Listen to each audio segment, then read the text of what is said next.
Breaking news చూస్తున్నాం. సికింద్రాబాద్ అస్తిత్వాన్ని కాపాడాలంటూ BRS working president మాజీ మంత్రి కేటీఆర్ నేడు ప్రత్యక్ష పోరాటానికి దిగారు.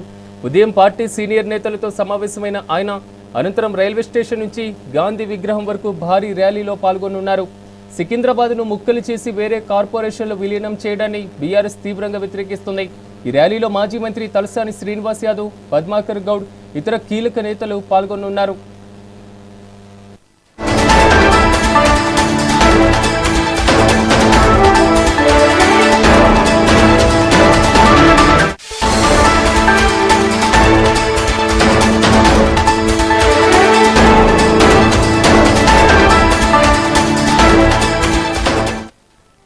బ్రేకింగ్ న్యూస్ చూస్తున్నాం. సికింద్రాబాద్ అస్తిత్వాన్ని కాపాడాలంటూ బీఆర్ఎస్ వర్కింగ్ ప్రెసిడెంట్ కేటీఆర్ నేడు ప్రత్యక్ష పోరాటానికి దిగారు.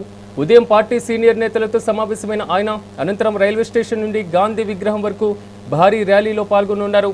సికింద్రాబాద్ను ముక్కలు చేసి వేరే కార్పొరేషన్లు విలీనం చేయడాన్ని బీఆర్ఎస్ పార్టీ తీవ్రంగా వ్యతిరేకిస్తుంది. అయితే ఈ ర్యాలీలో మాజీ మంత్రులు తలసాని శ్రీనివాస్ యాదవ్, పద్మాకర్ గౌడ్ కూడా పార్టిసిపేట్ చేయబోతున్నారు. మొత్తం మీద ఇదే అంశానికి సంబంధించి మరింత సమాచారం మా ప్రతినిధి హారిక అందిస్తారు. హరిక, చెప్పండి, సికింద్రాబాద్ ఇష్యూలో బీఆర్ఎస్ మాత్రం క్షేత్రస్థాయిలో పోరాటానికి సిద్ధమవుతున్నటువంటి పరిస్థితి కనబడుతుంది. ఈ రోజు ర్యాలీ నిర్వహించబోతున్నారు, పూర్తి డీటెయిల్స్ ఏంటి? పూర్తిగా ఈ రోజు ఉదయం 10 గంటలకు సికింద్రాబాద్ రైల్వే స్టేషన్ నుంచి నల్ల బ్యాడ్జీలు ధరించి నిరసన ర్యాలీ ప్రారంభం అయ్యింది. ఆల్రెడీ క్లాక్ టవర్ నుంచి ప్యారడైజ్ మీదుగా ఎంజీ రోడ్ లోని గాంధీ విగ్రహం వరకు ఈ ర్యాలీ కొనసాగుతోంది. ఇది ర్యాలీలో కేటీఆర్ తో పాటు మాజీ మంత్రులు తలసాని శ్రీనివాస్ యాదవ్, పద్మారావు గౌడ్, మాధవరం కృష్ణారావు, అలాగే ముఠా గోపాల్, వేలాది మంది బీఆర్ఎస్ కార్యకర్తలు కూడా ఇందులో పాల్గొన్నారు. అయితే ఇందులో ముఖ్యంగా వీళ్ళ డిమాండ్ ఒకటే, సికింద్రాబాద్ ఒక చారిత్రాత్మక వారసత్వాన్ని కాపాడాలి, అదే విధంగా ప్రత్యేక మున్సిపల్ కార్పొరేషన్ గా చేయాలని డిమాండ్ చేస్తున్నారు భారత రాష్ట్ర సమితి. అయితే ఇవాళ భారీ ఎత్తున నిరసన కార్యక్రమాలు చేపట్టారు. అయితే ముందుగా బీఆర్ఎస్ వర్కింగ్ ప్రెసిడెంట్ కేటీఆర్ ఇటు సికింద్రాబాద్ ప్రాంతానికి చెందిన పార్టీ ఎమ్మెల్యేలు, ఎమ్మెల్సీలతో కలిసి బ్రేక్ఫాస్ట్ మీటింగ్ కూడా నిర్వహించారు. ఎమ్మెల్సీలతో కలిసి బ్రేక్ఫాస్ట్ మీటింగ్ నిర్వహించిన అనంతరం తర్వాత ఈ సందర్భంగా జీహెచ్ఎంసీ పునర్విభజన వల్ల సికింద్రాబాద్ అస్తిత్వానికి ఎదురయ్యే ముప్పు మీద కూడా చర్చించారు. అదే విధంగా కాంగ్రెస్ ప్రభుత్వం ఏకపక్షంగా చేస్తున్న ఈ విభజనను ప్రజాక్షేత్రంలో ఎండగట్టాలని నేతలంతా కేటీఆర్ దిశానిర్దేశనం చేసినట్టయితే చాలా క్లియర్ గా తెలుస్తుంది. అయితే ఇందులో ముఖ్యంగా ఏదైతే ఇప్పుడు మనం మాట్లాడుకుంటున్న తలసాని శ్రీనివాస్ యాదవ్ కూడా దీంట్లో అంటే పార్టీలకు అతీతంగా పిలుపునిచ్చారని చెప్పుకోవాలి. సికింద్రాబాద్ ని మనం కాపాడుకోవాల్సిన పరిస్థితి మనకు ఏర్పడింది. ఖచ్చితంగా ఇది ఒక బీఆర్ఎస్ పార్టీకి సంబంధించిన నిరసన కాదు. అందరూ సికింద్రాబాద్ కి చెందిన ప్రతి ఒక్కరు, ఇటు మీడియా మిత్రులు కావచ్చు, ఇటు ప్రజా ప్రతినిధులు కావచ్చు, ప్రతి ఒక్క వ్యక్తికి ఇది సంబంధం ఉంది. కాబట్టి ఖచ్చితంగా అందరూ పాల్గొనాలి అని చెప్పేసి కూడా పిలుపునిచ్చారు. అయితే సైబరాబాద్, శంషాబాద్ అనేవి ఒకప్పుడు చిన్న గ్రామాలు అని కూడా శ్రీనివాస్ యాదవ్ చెప్పారు, తెలుపుతూ ఒక మాటకు మాట్లాడారు. ఇలా అదే విధంగా కాలక్రమంలో అవి విస్తరించబడ్డాయి. అదే విధంగా ఇప్పుడు ఇటు సికింద్రాబాద్ కూడా విస్తరించబడాలి, అందులో దీన్ని కార్పొరేషన్ చెయ్యాలి అని చెప్పేసి బల్లగుద్ది చెప్తున్నారనే చెప్పుకోవాలి. సిరాజ్, హరిక, మొత్తం మీద ఇప్పటి వరకు ర్యాలీ ప్రారంభమయ్యేటువంటి అవకాశాలు కనబడుతున్నాయి. ప్రజా సంఘాలు కూడా దీంట్లో పార్టిసిపేట్ చేసేటువంటి అవకాశం ఏమైనా కనబడుతుందా? దానికి సంబంధించిన డీటెయిల్స్ ఏంటి? స్టార్ట్ అయిపోయింది సిరాజ్. ఇప్పుడే ఇంతకు ముందే ఆల్రెడీ స్టార్ట్ అవ్వడంతో పాటు పూర్తిగా తలసాని శ్రీనివాస్ యాదవ్ తో పాటు అంటే మాజీ ఎమ్మెల్యేలు అలాగే మాజీ ఎమ్మెల్సీలు అందరూ కలిసి బీఆర్ఎస్ భవన్ లో ఆల్రెడీ బ్రేక్ఫాస్ట్ అనంతరం ఇది స్టార్ట్ చేశారు. అందులో కార్యకర్తలు, ఇటు ప్రజాప్రతినిధులు అందరూ పాల్గొన్నారు. అదే విధంగా నల్ల జెండాలు అలాగే నల్ల కండువాలతో సికింద్రాబాద్ స్టేషన్ నుంచి అటువైపు సాగుతున్నట్టయితే ఇప్పుడు తెలుస్తోంది. అయితే సికింద్రాబాద్ బచావో నినాదాలు కూడా చేస్తున్నారు. Monda market, Bata, general Bazar మీదుగా ఈ ర్యాలీ వెళ్తున్నట్టయితే ఇప్పుడు ప్రస్తుతం ఉన్న సమాచారం. సిరాజ్, కేటీఆర్ మాట్లాడేటువంటి అవకాశం ఏమైనా కనబడుతుందా ఈ ర్యాలీ పూర్తయిన తర్వాత? ఈ ర్యాలీ అనంతరం ఎంజీ రోడ్ లో ఉన్న గాంధీ విగ్రహం దగ్గర నివాళులు అర్పించి అక్కడి నుంచే ప్రసంగిస్తారు అని చెప్పేసి అయితే ప్రస్తుతం తెలుస్తుంది.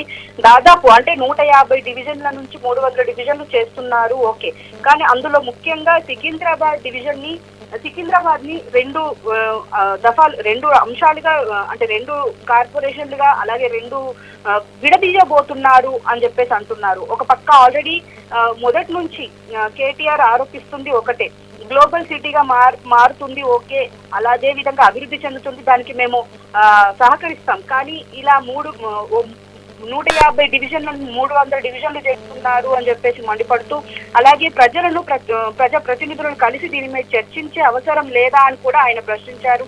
అదేవిధంగా ఈ రాష్ట్రంలో నీ ఇష్టరాజ్యమా అని నిలదీశారు ఇటు కాంగ్రెస్ మీద.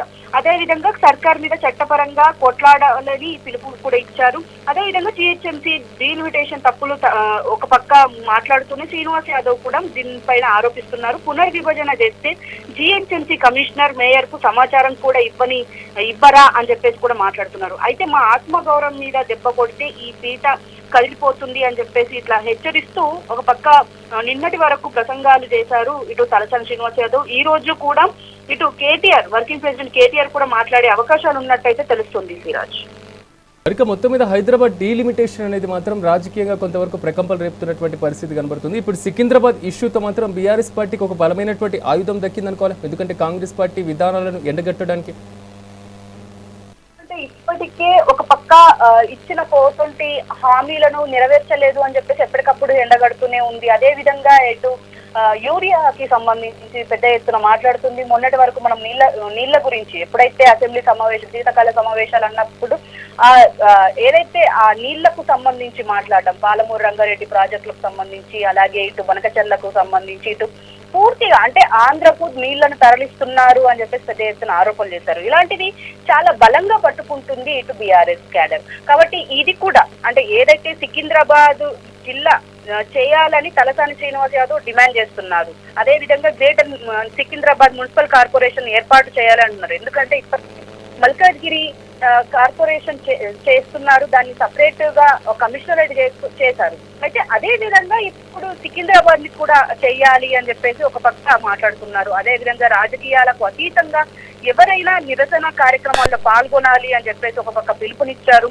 మొదట మన ఆత్మగౌరవం, ఆ తర్వాతే రాజకీయం అని కూడా స్పష్టం చేశారు. అంటే ఇక్కడ మేము రాజకీయం చేయట్లేదు అని చెప్తున్నప్పటికీ కూడా ఇది ఖచ్చితంగా ఇటు బీఆర్ఎస్ కి ఒక ప్లస్ పాయింటే అవుతుందనే చెప్పుకోవాలి. ఎందుకంటే ఇటు 300 డివిజన్లు చేస్తున్నారు, అందులో సికింద్రాబాద్ ని విడగొట్టబోతున్నారు అని చెప్పేసి ఇది ప్రజల్లోకి బలంగా తీసుకెళ్లబోతున్నట్టయితే చాలా క్లియర్ గా తెలుస్తుంది సిరాజ్.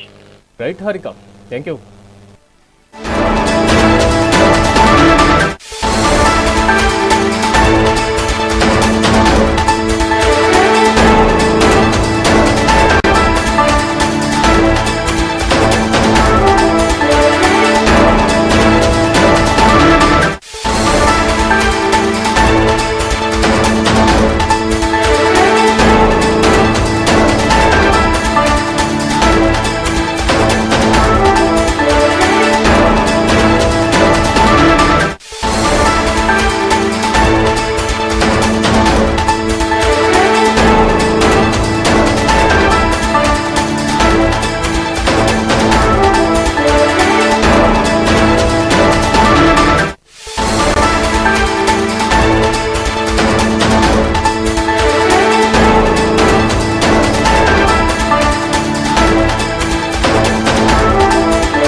బ్రేకింగ్ న్యూస్ చూస్తున్నాం. సికింద్రాబాద్ అస్తిత్వాన్ని కాపాడాలంటూ బీఆర్ఎస్ వర్కింగ్ ప్రెసిడెంట్ కేటీఆర్ నేడు ప్రత్యక్ష పోరాటానికి దిగారు. ఉదయం పార్టీ సీనియర్ నేతలతో సమావేశమైనటువంటి అనంతరం ఆయన రైల్వే స్టేషన్ నుండి గాంధీ విగ్రహం వరకు భారీ ర్యాలీ చేపట్టారు. అయితే ప్రస్తుతం ర్యాలీ అయితే కొనసాగుతుంది. సికింద్రాబాద్ను ముక్కలు చేసి వేరే కార్పొరేషన్లో విలీనం చేయడాన్ని మాత్రం బీఆర్ఎస్ పార్టీ తీవ్రంగా ఖండిస్తుంది. అయితే ఈ ర్యాలీలో మాజీ మంత్రి తలసాని శ్రీనివాస్ యాదవ్, పద్మారావులతో పాటుగా ఇతర కీలకమైనటువంటి నేతలు పార్టిసిపేట్ చేశారు. ప్రజా సంఘాలు కూడా భారీగా అక్కడ ర్యాలీలో పార్టిసిపేట్ చేస్తున్నటువంటి సంగతి తెలుస్తుంది. నల్ల జెండాలతో పాటుగా కండువాలతో సికింద్రాబాద్ స్టేషన్ వైపుగా ర్యాలీ సాగుతున్నటువంటి పరిస్థితి అయితే కనబడుతుంది. సికింద్రాబాద్ బచావో అనేటువంటి నినాదాలు మాత్రం అక్కడ చాలా స్థానికంగా వినబడుతున్నటువంటి అంశం. Monda market, Bata, general Bazar మీదుగా ర్యాలీ వెళ్తున్నటువంటి వైనం కనబడుతుంది. సికింద్రాబాద్ని డీలిమిటేషన్లో భాగంగా ప్రత్యేకమైనటువంటి కార్పొరేషన్గా చేయాలంటూ మాత్రం బీఆర్ఎస్ పార్టీ మాత్రం తీవ్రంగా పట్టుబడుతుంది. సికింద్రాబాద్లో అనేక సమస్యలు ఉన్నాయి, చారిత్రాత్మకమైనటువంటి నేపథ్యం కూడా ఉంది. కాబట్టి లష్కర్ సాధన సమితిగా మాత్రం తలసాని శ్రీనివాస్ యాదవ్ మాత్రం ప్రత్యేకంగా డిమాండ్ చేస్తూ ఉన్నారు.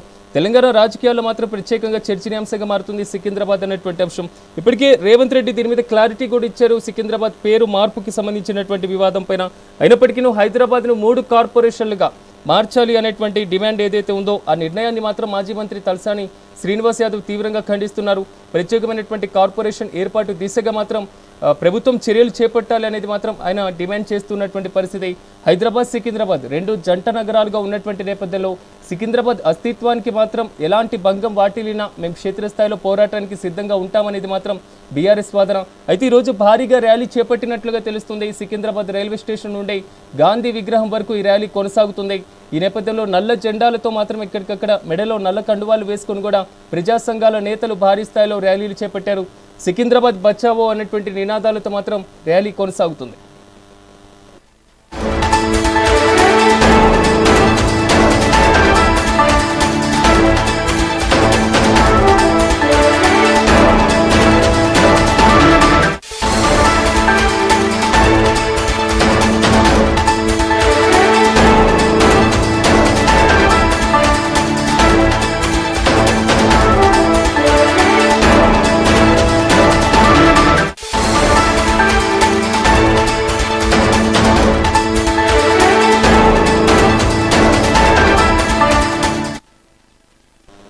ఒకవైపు ర్యాలీ కొనసాగుతుంటే మరోవైపు బీఆర్ఎస్ నేతలు కూడా దాంట్లో పార్టిసిపేట్ చేస్తున్నారు. బీఆర్ఎస్ నేతలు మధుసూదన శ్రారితో పాటుగా దాసోజి శ్రవణ్ మాట్లాడుతున్నారు. ఇప్పుడు ఆ లైవ్ చూద్దాం.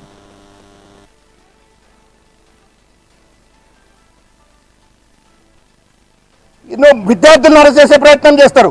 ఎక్కడికక్కడ అడ్డమైన కేసులు పెట్టి వాళ్ళ ఒక నియంతృత్వ పాలన కొనసాగిస్తున్న రేవంత్ రెడ్డి, నీ తగిన మూల్యం చెల్లించుకుంటావు. నీకంటే పెద్ద పెద్ద నియంతలు ఈ దేశంలో వచ్చిండ్రు పోయిండ్రు. నువ్వేదో నియంత, నువ్వేదో గుత్తదారు, పోలీసులంతా నీ కింద పనిచేసేటువంటి ఒక మొత్తం కూడా నీ సేవకులు అన్నట్టుగా వ్యవహరిస్తూ వాళ్ళ ప్రతిపక్ష గొంతును, ప్రజల ఆకాంక్షలను అణచివేయాలనే ప్రయత్నం చేస్తా ఉన్నావు. నేను ఒక విషయం చెప్పదలుచుకున్నా. 1800 సెంచరీలో ఔరంగజేబ్ గోల్కొండ మీద దండయాత్ర చేసిండు. ఆ రోజు ఉన్నటువంటి ఒక రాజు అబ్దుల్ హసన్ షా అని చెప్పని ఆ రాజును బందీ చేసి ఆ అబ్దుల్ హసన్ షాను హతమార్చి హైదరాబాద్ పేరును దారుల్ జిహాద్గా మార్చి కుట్ర చేసిండు.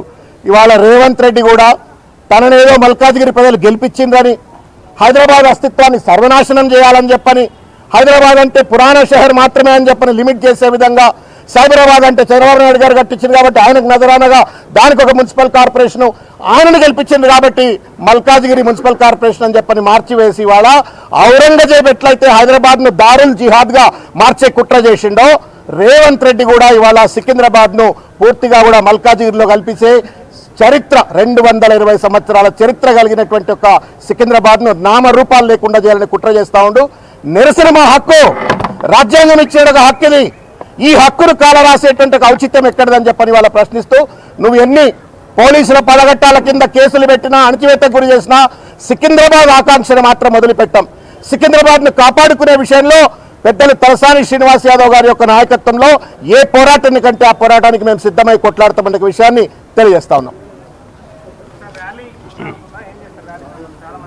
తప్పనిసరిగా ఇవాళ దాదాపు దగ్గర 10,000 మందికి పైచిలకు అందరిని అరెస్ట్ చేసి పడేసినారు. హౌస్ అరెస్టులు చేసినారు, డీటైన్ చేసినారు, బైండ్ ఓవర్లను బెదిరిస్తూ ఉన్నారు. ఇప్పటికి కూడా ఇండ్ల ముందు చాలామంది స్వచ్ఛందంగా రావాలనుకున్న ప్రజల ఇండ్ల ముందు వాళ్ళ పోలీసులు ఉన్నారు. మీరు కూడా చూస్తూ ఉన్నారు. ఇక్కడ 100 మంది పోలీసులు ఇక్కడ ఉన్నారు. తప్పనిసరిగా మా ప్రయత్నం కొనసాగుతుంది.